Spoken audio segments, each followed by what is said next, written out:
It is what it is. The Toronto Maple Leafs lose 5-4 to the Florida Panthers in overtime.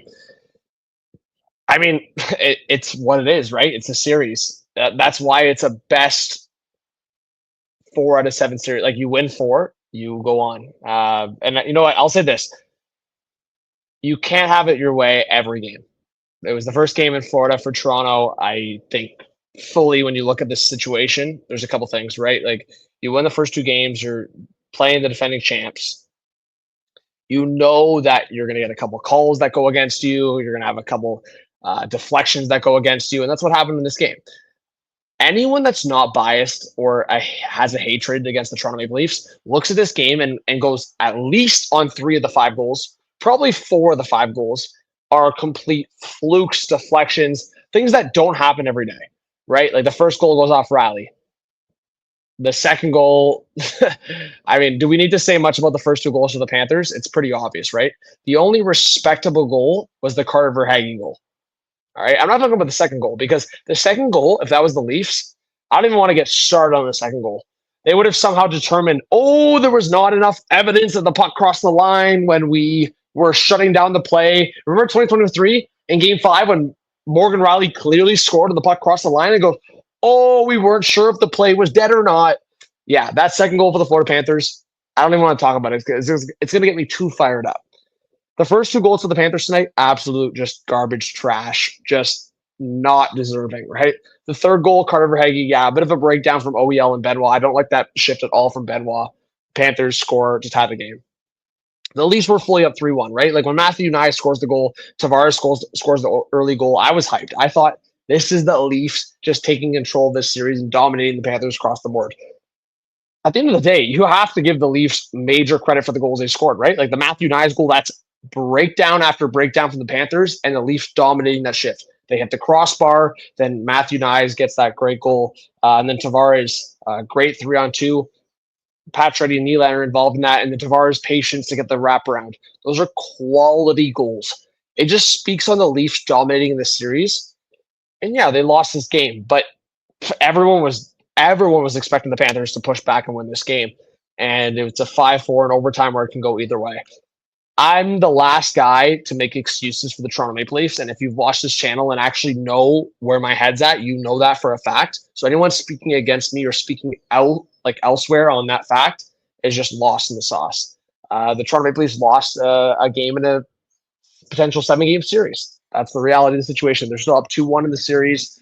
I expected them to split in Florida after winning both games in Toronto. That's where we're at. I'm in Hawaii right now, guys, so I apologize for the lack of quality on the stream, but I'm trying to do my best.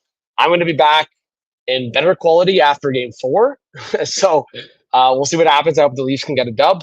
We're going to go back with 3-1 series, hopefully, and then I'll be streaming with better Wi-Fi in game 5. But how I look at it is the Leafs had better quality goals. The Panthers deflections, mismanaged to me line changes from the Toronto Maple Leafs sometimes, and that's indifferent to what they saw in games 1 and 2, right? Like the Leafs were at home.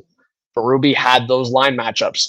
And there was times in this game where the fourth line or third pair for the Leafs were up against that top line for Florida. So that happened a lot. They were definitely aware of like the Nylander Tavares line going, and then there was line changes for the Leafs throughout the game. So there's a lot of Berube changes happening in that away game. I think they're going to be better in game 4, being able to adjust to what they witnessed in game 3, watching some tape back. And then the Marchand OT goal was like the epitome of what Florida got out of this game, right? A deflection off of Riley. I know there's jokes about Riley's defensive deficiencies and then obviously scoring offensively. So it's the storyline of Morgan Riley, but he steps up in playoffs. You take the bad with the good. But if you're going to really blame Morgan Riley for deflections off of him, I mean, it's just shit luck. So you know what? I don't think Benoit and OEL had their best game. I think the only reliable pairing tonight was McCabe Tanev for the most part. And then Wool, I mean, it's a 3-3 hockey game with the Leafs having momentum. That fourth goal was a backbreaker for Wool. That should have never happened. Nosek, I think, is one of the biggest jokes in this series right now because he's like a nobody.